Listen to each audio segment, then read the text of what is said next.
Bam, here we go. How y'all doing? Welcome out, and Willie. We appreciate y'all for joining me. Subscribe. You gotta go ahead and cut this out. We have a Chicago woman who was killed is frustrated. The family of a Chicago woman who was killed is frustrated and fearful after the man was released who they saying who had done killed their loved one. Look here. He's been charged with a gun offense after his pregnant girlfriend was shot to death in their bed. Then a judge let him go free while he waits for his trial. The victim's family now frustrated and fearful since no one seems to know where he is. They spoke off camera to our Andrew Ramos, who's always investigating. They let him go free until his trial, and now we can't find him? It's been nearly 2 weeks since 35-year-old Edith Castrejón was shot to death in what police have classified as a domestic incident. Her family grieving the loss, and their questions on the investigation are mounting as the man charged in connection to the case is nowhere to be found. It was on January 16th when Castrejón, who was pregnant, was shot while in bed with the father of her children, Robert Pasco. According to court documents, Pasco claims that while he was asleep, she reached for his gun that was under his pillow. Castrejón then suffered a fatal gunshot wound to the chest. Prosecutors say it happened when 3 of their children were in the room.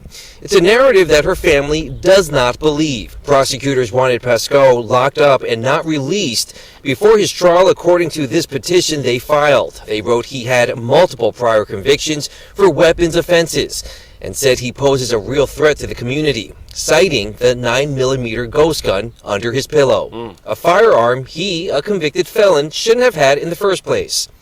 You can see what the judge did in this court document. He denied the prosecutor's petition to keep Pasco in custody.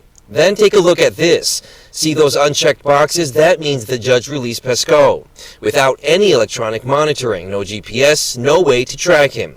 Relatives tell us they were under the impression that the 42-year-old was being electronically monitored, but were blindsided after they learned he was released with no such order. Their frustration now directed at the judge who made that decision, which has led to sleepless nights at their home. This was Pasco walking into the courthouse last Thursday. He was potentially facing life back in state prison again. It was after this court hearing he went home, packed a bag, and took off. Both the judge and lawyer said today in a court hearing about the children the two shared. The situation leaves this family in limbo. They want justice and answers. The family says what's adding to their frustration is the misinformation they're receiving from detectives on the case. They showed us an email from Chicago police saying that Pascal was being tracked by electronic monitoring, something we investigated and found not to be true. We're going to stay on top of this story, and when we get an update, we will bring it to you. Reporting from the north. We be lying sometime in law enforcement. Ain't nobody perfect. Damn it, they thought that they were tracking them. They thought, but they was wrong. But they thought it. You know what I'm saying? Damn it, I guess at least they responded. At least they had them responded. They say that a player was 42 years old. I thought that buddy was like, I gave him like 27, 28. Look at us. Boy, black don't crack. Look at pimping. Hold on, watch. I thought that he was one of these young players, especially right here. I thought he was one of these younger players, like in his 20s or something like that right there. He got little earrings in his ears. Shit. Then we got Scurry on. Now direct. It don't look like it. Hell, it looked like he got about 3-4 churn out there. You know what I'm saying? At the judge who made that look like he knocking them bras decision. Down. They say player 42 out here. That's what's up. Now you on the run. You on the run. We looking for you. You know what I'm saying? But notice they had done said that players say, well, that damn it, she grabbed for my gun that was up under my pillow. Damn it, she reached around for the gun. Look at that beautiful baby. Now y'all got to think about this right here. They had done said that he was about to go back to prison. So he had done been to prison. This beautiful baby picked him, who had done been to prison. Don't serve time in prison. This beautiful baby, she probably educated, you know what I'm saying? She probably got her degree and shit like that. She picked him. Not nobody like in her class who she graduated with from college or nothing like that right there. Not nobody on the job that she had done work. Her, good decision maker. You know? You say they love them pookies. That's what I'm getting at. She reached up under the pillow to grab his gun and shot herself in the pile, in the area. That's what he said. Family grieving the loss, and their questions on the investigation are mounting as the man charged in connection to the case is nowhere to be found. It was on January 16th when Castrejon, who was pregnant, was shot while in bed. And she was pregnant. And she was pregnant. Yeah.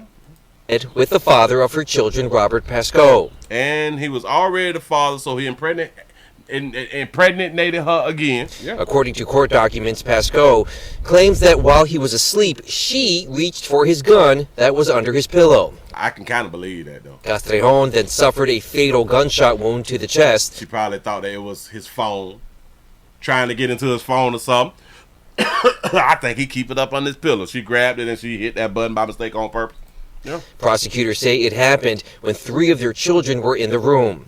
It's a narrative that her family does not believe. Prosecutors wanted Pascoe locked up and not released before his trial, according to this petition they filed. They wrote he had multiple prior convictions for weapons offenses. Hell, not listen.